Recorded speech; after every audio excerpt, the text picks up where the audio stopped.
Welcome to the Art of Badassery, where I explore what it takes to live life on your own terms, break free from the status quo, and unleash your inner badass. Whether you're a rebel at heart or simply seeking inspiration to step outside your comfort zone, this podcast is for you. I'm your host, Mahara Wayman, and each week I dive into the stories, insights, and strategies of those who have mastered the art of badassery and are living life to the fullest. They smile when no one is looking. Ladies and gentlemen, welcome back to the Art of Badassery podcast. I'm your host, Mahara Wayman, and today I have an incredible guest who's a living testament to the pursuit of passions and the art of resilience. Let me introduce Natalie Riede, a dynamic 37-year-old British expat living her extraordinary story in Germany. Natalie's journey is a tapestry woven with adventure and determination. She met her German husband while backpacking across the vast landscapes of Australia and without hesitation followed her heart to Germany. 8 years later, they continue to create their life's canvas together. Originally hailing from Nottingham, but spending most of her life in the bustling heart of London, Natalie shares a unique connection with her world.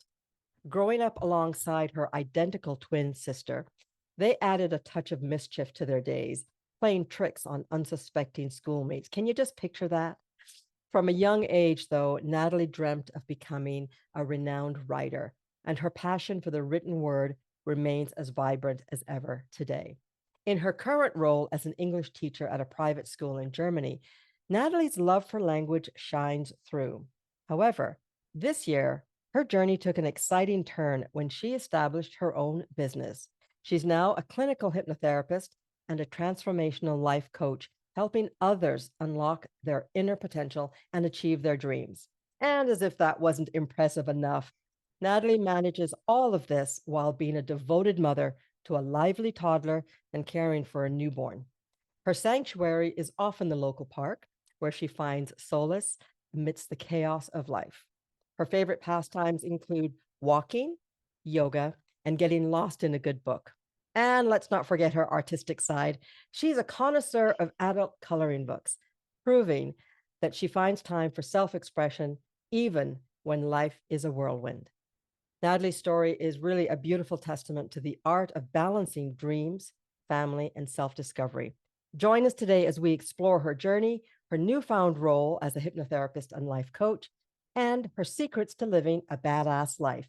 Natalie, welcome to the Art of Badassery podcast. I am so excited to chat with you today. Thank you for having me on. I'm really excited to be here. So it was interesting, folks. I always, before I hit the record button, I read the introduction back to them that I've written based on what they've sent me. And Natalie right away said, wait a second, you missed out something really important. I can't believe you didn't include that.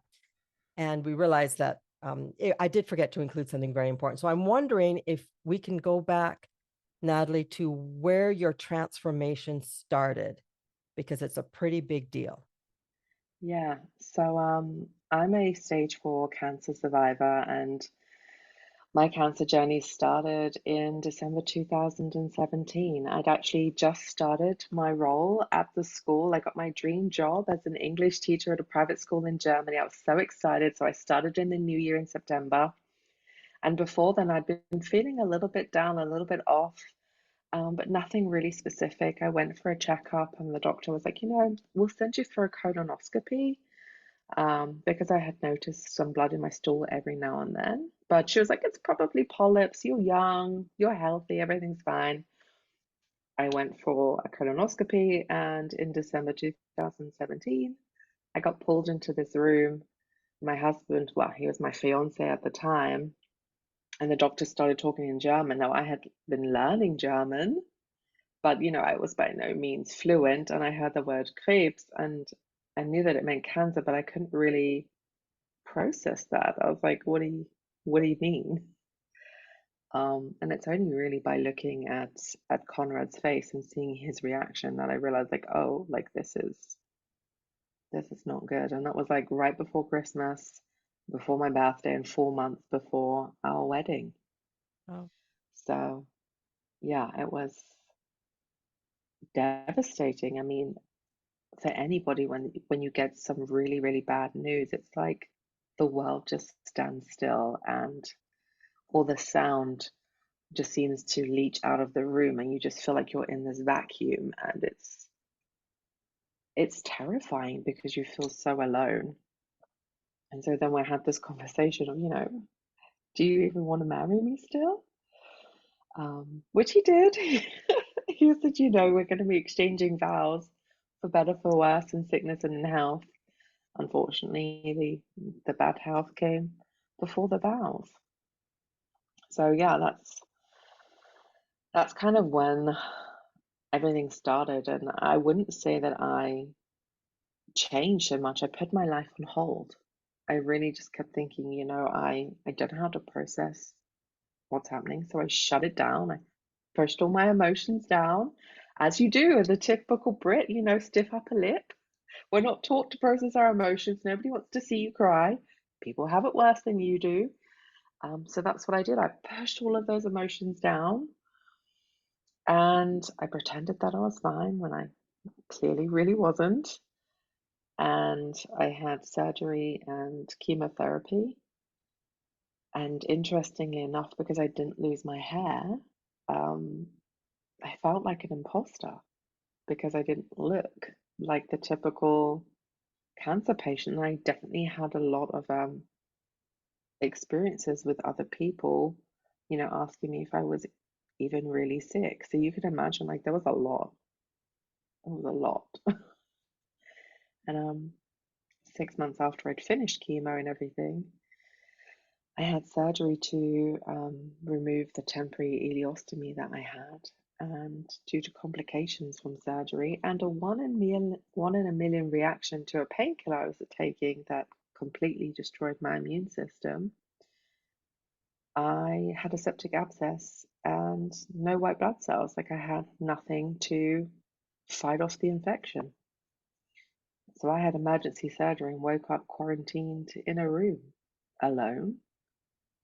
And a doctor came in, with a mask, a gown, the booties, the gloves, everything. And I had no idea what was going on. I had surgery, and the next thing I'm waking up and they're like, I'm sorry, there's not really anything we can do. You're either going to pull through or you're not.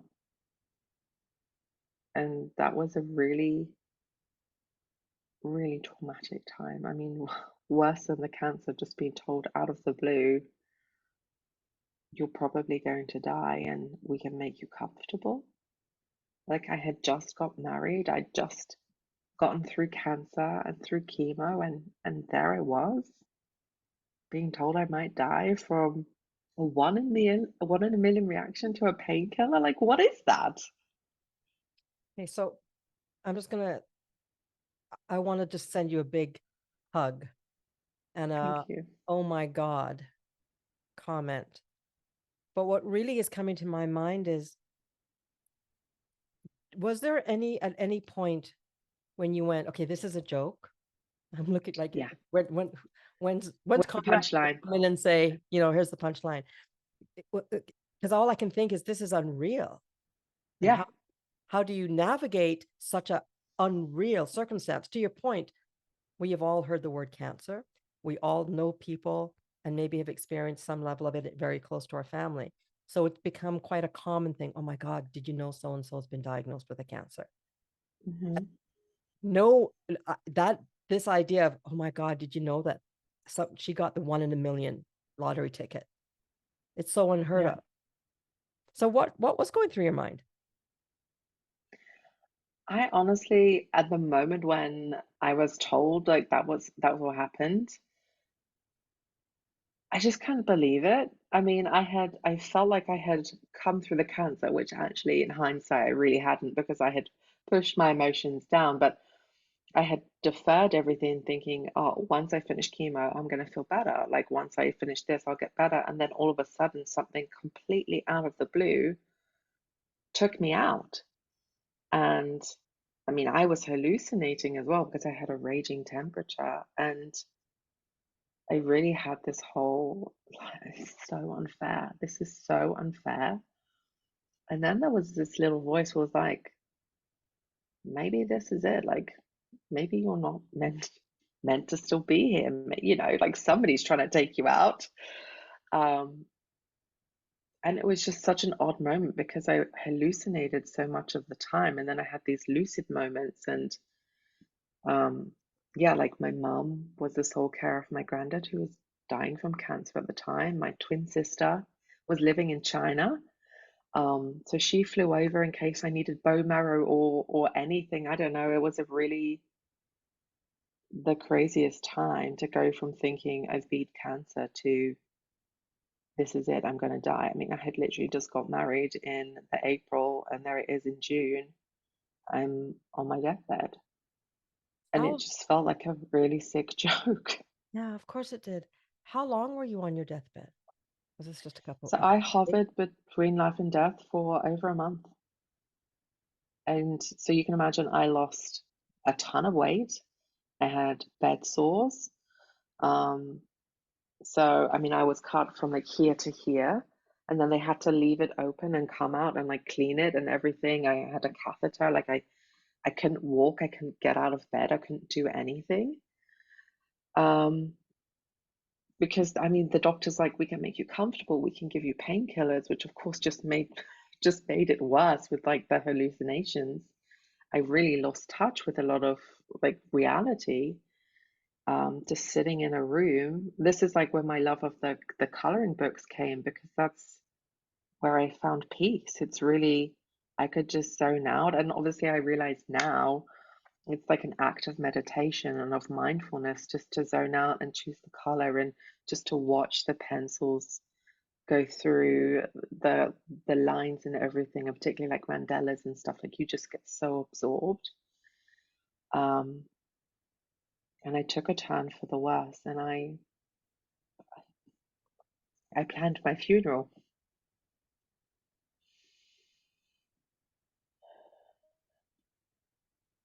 And we had postponed our really big wedding ceremony and just had a small ceremony. And so I asked my mum if I could be buried in this big, beautiful wedding dress that I was never going to get to wear. And the interesting thing, what happened is by facing this fear head on and talking through the eulogy and the songs that I wanted to be played and all of that, that evening I had this epiphany. It was the most beautiful, profound moment of my life. Well, I don't know if it was God, the universe, my higher self, me, whatever it was. I just felt this spark of life within me that was like, hey, it is not your time to go. This is not it. If you want to, you can. You can just go peacefully. But if you want to stay here, you have got to fight for it. You have got to live your life.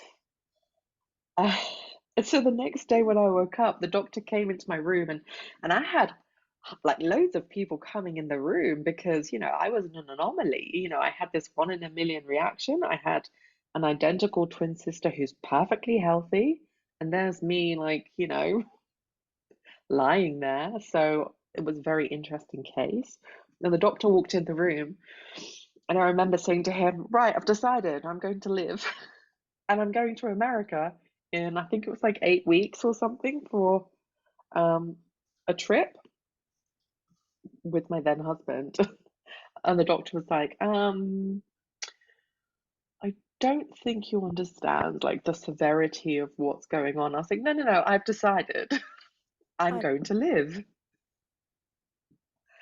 And I don't know whether it was my energy or serendipity, but he came up with this really radical therapy where he wanted to find a match for me.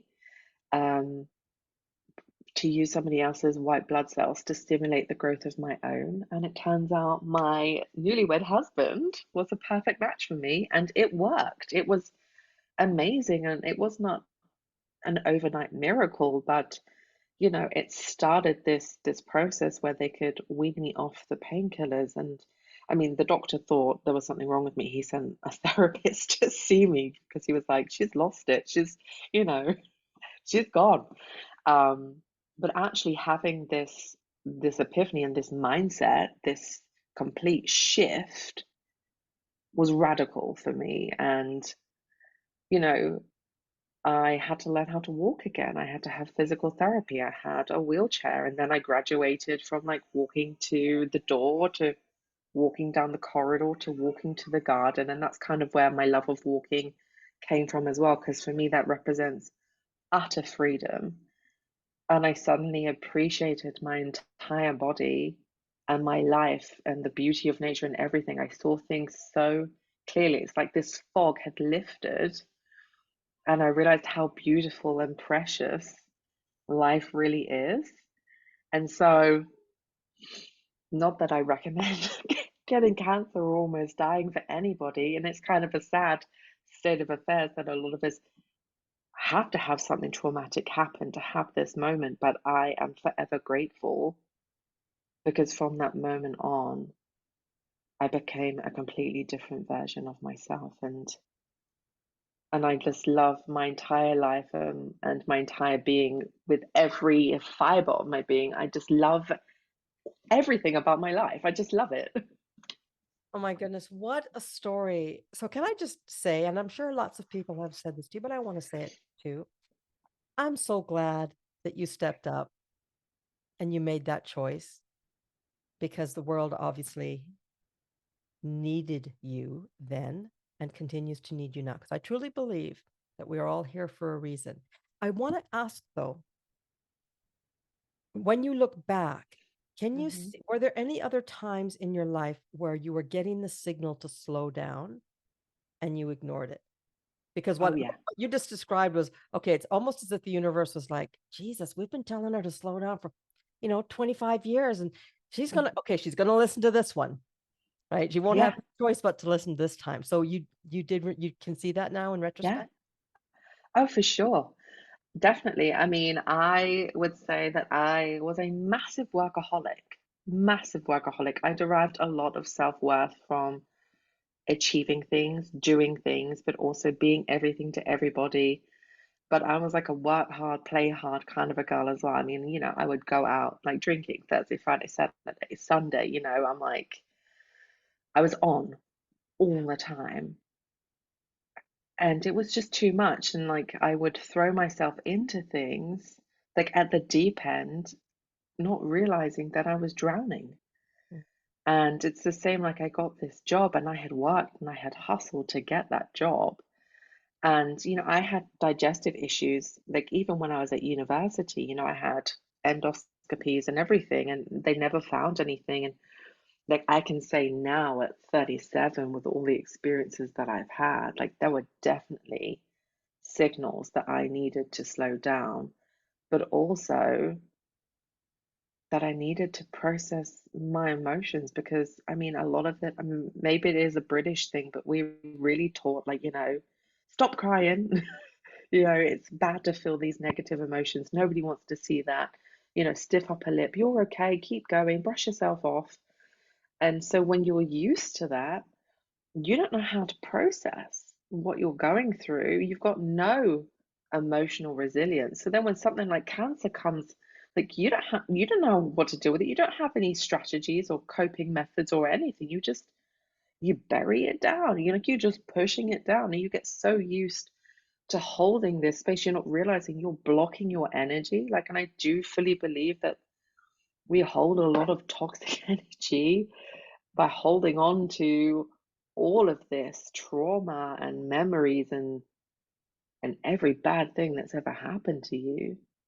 We hold that in our bodies, and I got cancer a second time. Like, after that, like, I had that epiphany and I started to do some inner work, and then the cancer came back, and they're like, boom, Before hello, you tell stage us about 4. before you tell us about the second onslaught of cancer, I want to go a little bit further into this idea that the British have been raised, and I have lots of British friends. I've lived in England, and you're right. There's this general consensus, British, stiff upper lip, don't feel anything. Yes. But really, it's an epidemic that's worldwide, especially Hmm. the Western cultures. Maybe not so much in other cultures, but I do agree that it's one of the biggest misunderstandings and uh unfortunate incidences, or unfortunate, what's the word I'm looking for? It's a lie that if you don't think about your emotions, it goes away. Oh Because yeah. to your point, you and I are both coaches. We both know now through definitely our own experiences and those of our clients that the only way to get over, and I put that in quotation marks, a challenging feeling is to give it some space, Mm-hmm. right? And I actually just recorded a reel today for TikTok talking about recognizing that, first of all, feelings aren't facts. So you feel like a shit doesn't mean you are a shit. You can feel Yeah. like a loser, doesn't mean you are a loser. But also, you know, it's the only way to really look at and navigate your feelings is to give them the space to experience them, because feelings come up for a reason. They're here, Mm-hmm. it's the body's way of saying, hey, I'm tapping you on the shoulder. You need to pay attention Mm-hmm. to this or that. But it doesn't mean that we have to live there. So I think many of us grew up thinking, if I don't think about the feeling, if I don't feel it, then I'm okay and it'll go away. Well, people, it never goes away. All that happens, to your point, is we just get sicker and sicker, and the body finds a way to make us deal with it. So the English are not alone. I'm Okay. Jamaican, and I grew up thinking that's not a good feeling, because we'd have these labels of good and bad. That's bad. I Yeah. shouldn't feel it. Yeah. Versus that's interesting. Why am I feeling that? It's a Mm-hmm. huge difference. Yeah. Okay, Exactly. so my mind is blown, and so is that of our audience, because you got cancer again. I did. Okay, tell us about that. Yeah. So after all of that, I actually got help. I went to a rehabilitation center, and that's when I kind of dove into holistic health. I did, mindfulness and meditation and art therapy and dance therapy and yoga and walking and like anything that you could possibly think of, like I did it. And I slowly started this process of changing my mindset, my perspective, and I felt like I was coming out of the other side. And we had postponed our honeymoon and we were going to the Maldives. And the doctors are like, you're great, you're healthy, you're no evidence of disease. We're going to move your scans from every 3 months to every 6 months. And I'm like, yes, this is perfect. We have postponed our big wedding ceremony. We're going to celebrate me being 1 year cancer free and have this massive party with our friends coming from all over the world. And I went for my 6 month scan and they found a tumor in my liver. And I didn't realize this, but when cancer metastasizes, it automatically bumps you to stage 4. Now, what you've heard and what everybody else has heard and what I heard is like stage 4 equals terminal. Like that is it. There is no stage 5. Like this is it. So when the doctor said, I'm really sorry, there's a tumor in your liver, it's traveled from your colon, it's stage 4. And I'm like, so what does that mean? He's like, well, we'll do surgery and we'll do treatment. And if it doesn't work, we're talking palliative care. And I'm like, no, no, I don't accept this. I was just not available for that. I really wasn't because I had started to do this mindset work. So I was like, okay, well, then what's the steps? What do I need to do? And so I had surgery and they cut me from like here to here and then across again. And so like I'm covered in scars and I was in hospital and the nurses are like, you are the most positive stage 4 cancer patient we've ever met. And I'm like, yeah, cool. Like, let's get going. Let's get me walking. Let's get me out because I realized, and this is like my biggest takeaway from everything, I could not control if the cancer came back or not. I could not control if some random thing is going to take me out, but I could control how I reacted to it. And that shift made my cancer journey as a stage 4 cancer patient completely different. I would rock up to my chemotherapy, put my headphones on, listening to a meditation, munching my little snacks. I had my go bag ready to go, with my drinks and my teas and like my feel good things. I knew what to expect, but I could preempt those bad days, and I started to communicate how I was really feeling. Because with the first cancer, I had put on this mask of toxic positivity. I had pulled it out. I didn't want to be a burden to anybody. And so I pushed down that anxiety and that fear. And as we know, like, that's exhausting, pretending all the time. But also in that place, that fear and anxiety can fester. And you play this what if game, like, what if this happens? What if this happens? And this negative thought cycle just continues and it drags you down. Well, I knew that I needed to break that cycle. And so stage 4 was just like another Tuesday for me. Like, I know that sounds blasé, but I was just like, this is not going to take me out. This is just it. I'm not accepting that reality. And so, yeah, I had surgery and I had more chemo. And I can now happily say I'm celebrating 4 years, no evidence of disease. And in 2 weeks' time, I'm going for my next scan. And then next year, I will officially be classed as being in remission. And I truly believe that our mindset is so pivotal for health because there is a mind body connection. So we're going to take a short break right now, but I'll be back with my guest within 60 seconds. Ladies, unlock your inner badass and transform your life with my monthly subscription workshop. For just $47 a month, you'll have exclusive access to work closely with me, Mahara Wayman, as we dive deep into all things badass, from personal development to conquering your goals. Imagine waking up every day with confidence, purpose, and a smile that radiates your newfound strength. Take advantage of this badass opportunity and join us today at www.mindfulnesswithmahara.com and start your journey toward a happier, more confident you. Smile when no one is looking. You've earned it. And I could have sat in my victimhood. I could have sat in there and been like, this is not fair. This is not okay that I'm going through this a second time. I could have wallowed in my grief and railed at the world at the unfairness of it all. But because I'd had that near death experience, I was like, well, tomorrow's not guaranteed for anybody. Just because you have cancer doesn't mean you're going to die first. You could get hit by a bus. And it sounds morbid, but actually looking at your life as a gift changes everything.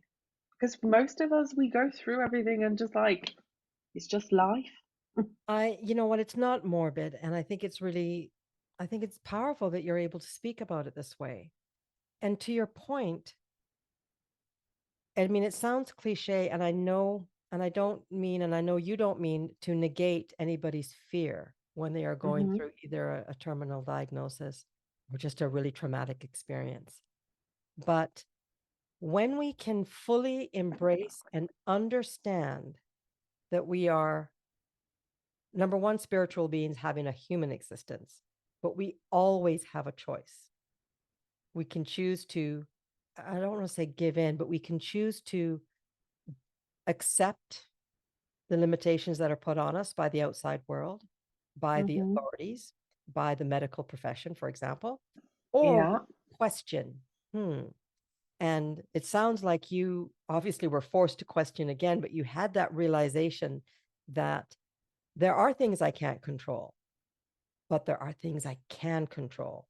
Yeah. And what I'm hearing, and this is very brave and very badass, is choosing to be in control through the discomfort and the disappointment and the disillusionment. Like, holy fuck, I got it again. Like, what? Hmm. You want me to learn this lesson again? Okay. But what I did hear was that this time around, you actually were much more honest about your feelings and what you could do and couldn't do versus the first time around where you were like, no, this toxic positivity. I'm glad you brought it up because I think it is, well, it's toxic, right? It's really not the way. Yeah. And I struggle even myself. Sometimes, I grew up with the fake it till you make it. Oh, But yeah. I don't like saying that anymore because, like, no, how about I just admit that I'm hurting or uncomfortable or any one of the beautiful words that I now know as an adult, rather than just the fake smile. So hats off to you. And thank you for sharing your story, because I know that there are listeners that can resonate not only with the fear, but with the power of recognizing that when we take control of our actions, magic happens. We may not like the path, right? No one wants to be given a terminal diagnosis. No one wants Mm-hmm. to break their legs. No one wants to have a heartache or lose their job, any of that stuff. But when we can recognize the fear and take action anyway, Exactly. really makes the journey easier. And in fact, I think opens up the path for some beautiful miracles. So thank you for sharing that story. So I just want to make sure I've got this right. Yeah. You are now cancer free. I love it. Yes. You've done a tremendous amount of work. And Mm-hmm. while you love being a teacher, you have also decided and made the very courageous decision to start your own business. And I know it's courageous because I'm doing it too. So, and now you've got two children. But before I we get to do. kids, what was it about your journey? Or can you remember when you said, okay, I want to do something like this for a living? Yes. I know exactly when Yes. I went back to work and I did a parent teacher meeting and I was meeting the parents for the first time and the class teacher started by telling an anecdote about how he had bumped into a pupil that he had taught, I think it was over 10 years ago. And I had this visceral no, I don't want to do this for another 10 years. I don't want to still. And it's funny because I had worked so hard for that. I had gone through the chemo and the rehabilitation and everything and gone back to work. And I even did an additional teaching qualification. And I did it all on while I was pregnant and then on maternity. And this is all during COVID. Like it was, it was a huge thing because I was just waiting to go back to work and step into this life that I'd put on hold.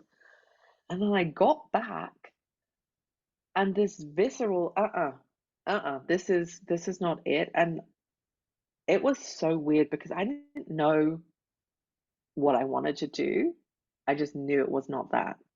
And I can't even tell you what it was about it. It was just this this moment, like physically I recoiled. I was just like, nope. And I remember coming home and talking to my husband. I was like, I don't want to be a teacher anymore. And he was like, what do you mean? Like, this is your dream. This is it. And I'm like, no, it's not. This is not it anymore. So I had to, yeah, I spent like almost a year trying different things. I was journaling it out. I was diving into writing. I was doing courses on children's writing and books. And I had still been doing therapies and meditation and hypnotherapy. And I talked to one of my girlfriends who was a kindergarten teacher, and she was miserable. So I was like, babe, you've got one life. Who are you waiting for? Like, who do you want to give you permission to go after your dreams? What do you want to do? And she's like, oh, you're going to laugh at me. And I'm like, I will never laugh at you. Like, you're the safe space here. I'm going to be your biggest cheerleader. She wanted to be a potter. So I Oh, was like, then learn to do pottery. And she's like, well, it's not easy. I'm like, it is. It is that easy. We put all these things in front of us, these hurdles, these obstacles. But actually, if you have a dream and a vision and a goal and a why and a purpose, and it outweighs those fears, those anxieties, those doubts, you've got to just have the courage to do it. Just take one step and then another step. And so she became a potter. Like she has her own studio and everything. And I was like, maybe I should take my own advice. What is it that I really want to do? Really dig into it. And I think sometimes we are afraid to be uncomfortable with our own thoughts. We make decisions based on what we think others want us to do or what we think the logical step would be. And I really had to pull that all aside. And I was like, why don't I take my experience as a cancer survivor and as a teacher and all of my experiences and retrain so that I can help people make rapid emotional and mental healing. Because by using hypnotherapy and neurolinguistic programming, like you can dive straight to the subconscious, the root of where all of our decisions and actions and habits live and our trauma, and like make rapid changes. Why not do that? And at the time I was pregnant, and I was like, yeah, I'm going to do it. So for my entire pregnancy, I was studying.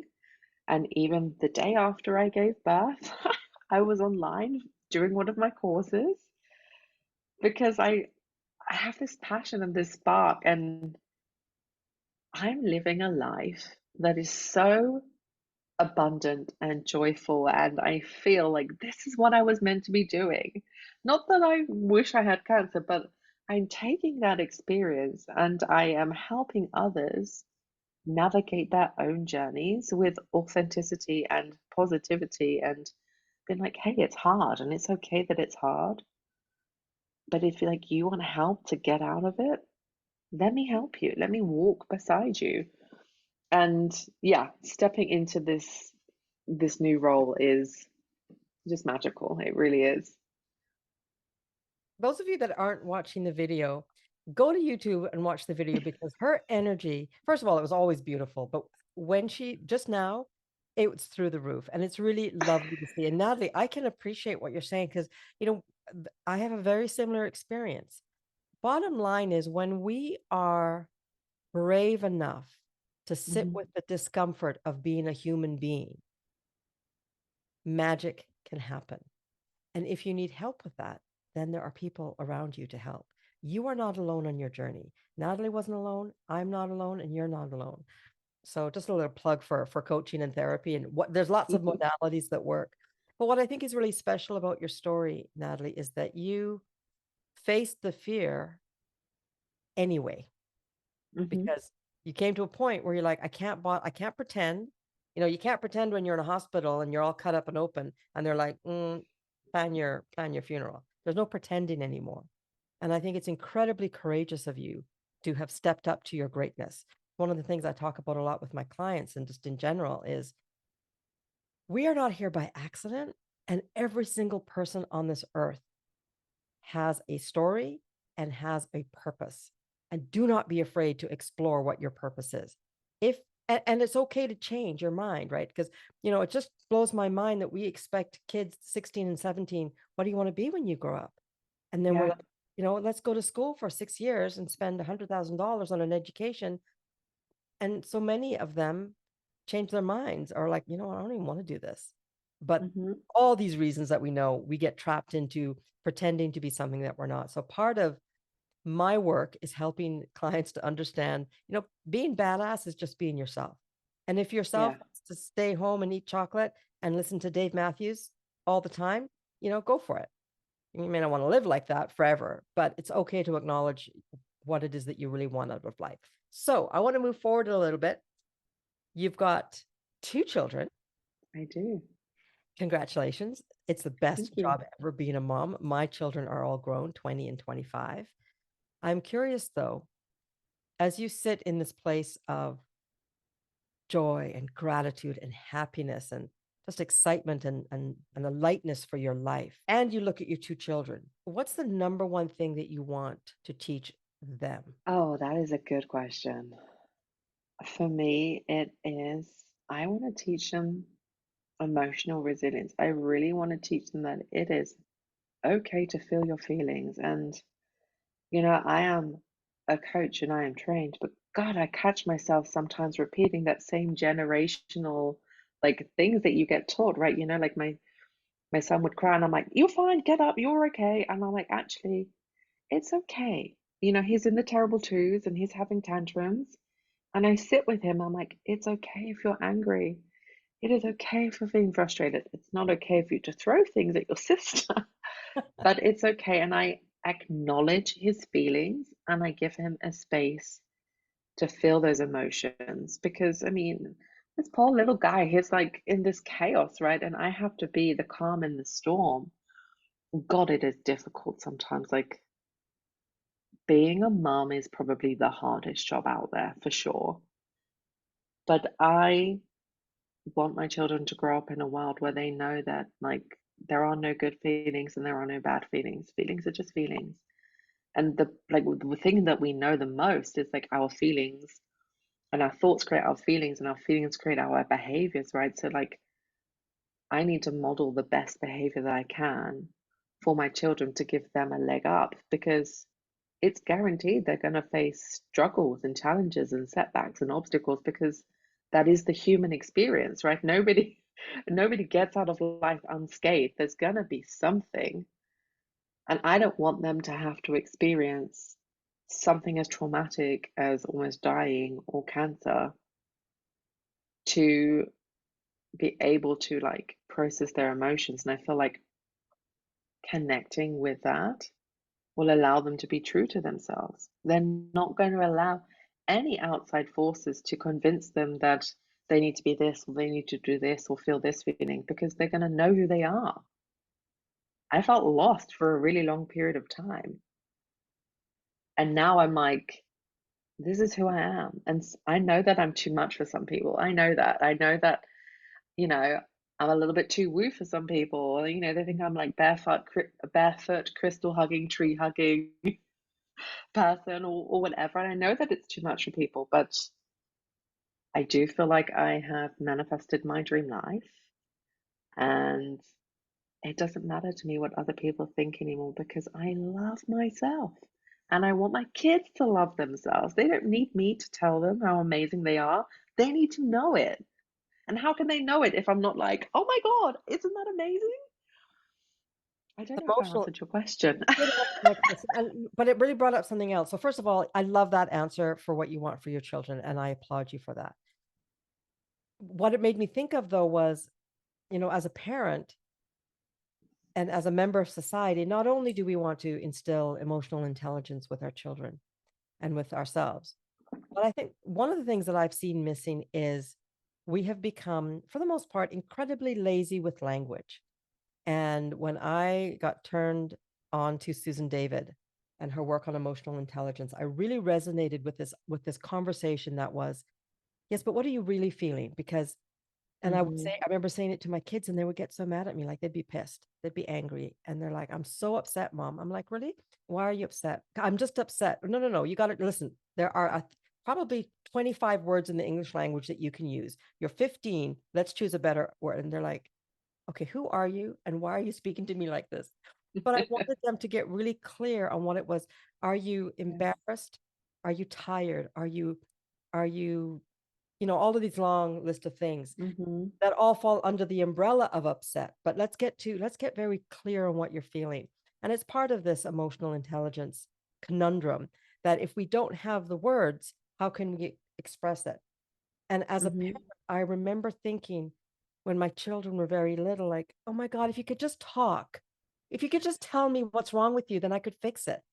And therein lies the problem, because if we don't learn the language, if we're not given permission to explore that feeling, and then given the tools to identify the feeling as being A, B, C, D, E, or F, Hmm. how do we possibly become comfortable with ourselves? So I love that that's what you want to share with your little ones, whether you have kids or not. If you just take a moment and picture what your world would look like if everyone had the level of emotional intelligence that Natalie and I are talking about, yourself included, what would that world look like? I think it would be flipping awesome. Bad things would still happen, but it may not have the effect and the domino effect in our society that we have seen so much. And I'm just talking even in our families, right? If we could learn Oh, to yeah. communicate and have and give ourselves permission. That's another thing that I wanted to mention to you was hats off to you for giving yourself permission to go through this and to grow from it rather than to not.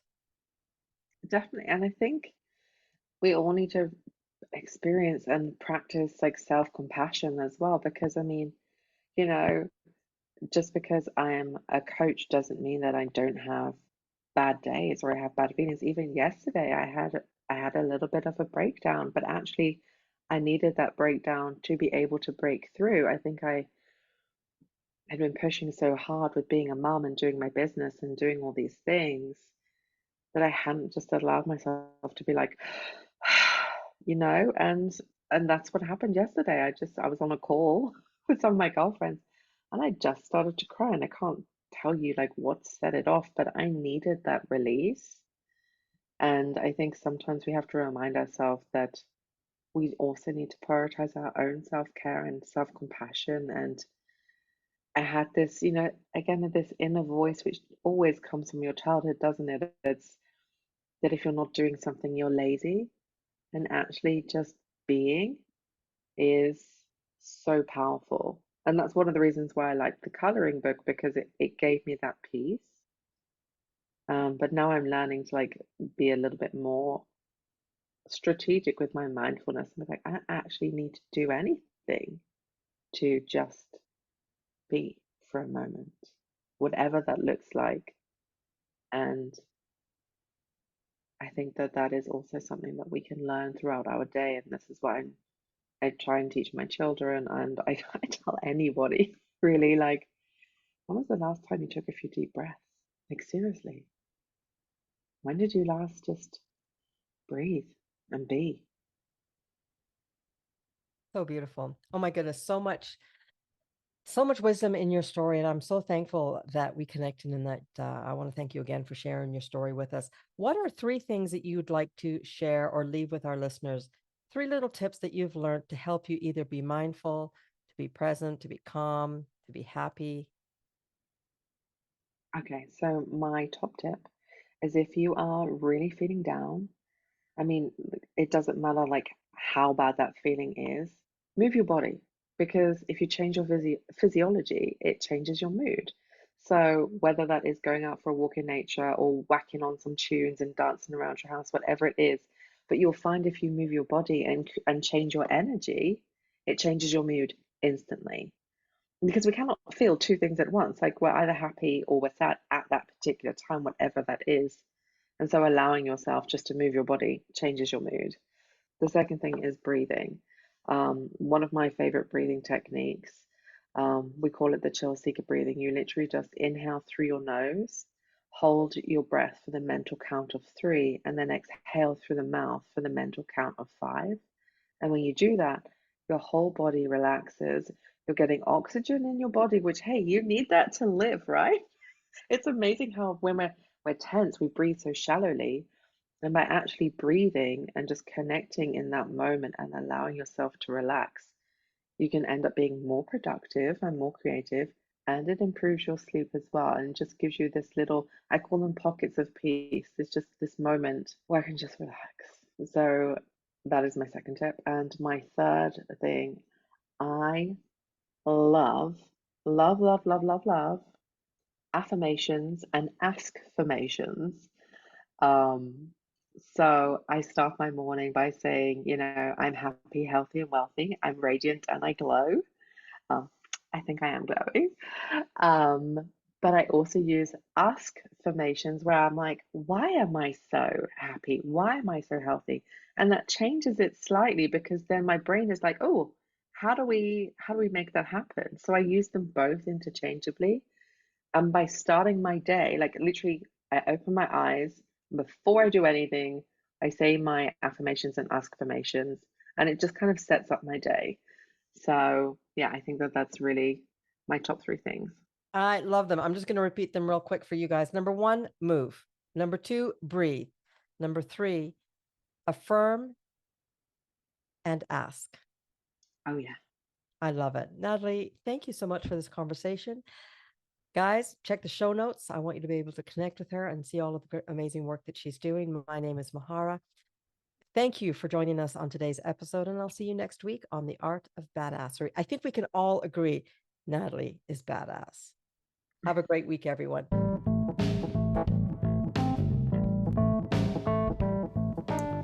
Thank you for tuning in to The Art of Badassery.